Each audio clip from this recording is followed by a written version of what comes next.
भएमा आवासीलाई किसान चोखालाई पनि सबैले सपोर्ट गरिदिउँ, विक्रम सीतालाई पनि सपोर्ट गरिदिउँ, सन्ध्या पाठकलाई पनि सपोर्ट गरिदिउँ, थापालाई पनि सपोर्ट गरिदिउँ, सीतारामलाई पनि सपोर्ट गरिदिउँ, लक्ष्मी रावतलाई पनि रावतलाई पनि सपोर्ट गरिदिउँ, अनिल कुमार थापालाई पनि सपोर्ट गरिदिउँ, ग्रिल्स सारिका कलेक्सन, गोपाल आचार्य छेत्री, सृजु श्रेष्ठ, प्रिन्जल आफ्नो समस्या भएमा यहाँले प्रश्न गर्नु होला। हाम्रो सबै दर्शकहरूलाई सपोर्ट गरिदिन म अनुरोध गर्न चाहन्छु। सपोर्ट भइदिनु होला।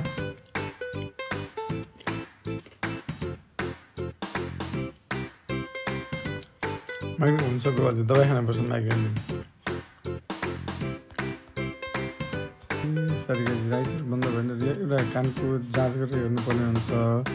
पिटियो भने टेस्ट गर्नुपर्छ कि अब 1 वर्ष बन्दै भएको त अलिक गाह्रै होला। जालीको फुटेको भए त अपरेसन गर्न सकिन्छ। पिटियो भने टेस्ट एकपल्ट गरौँ न। भोलि पनि जोइन गर्नुभएको छ। सुन्दा मलाई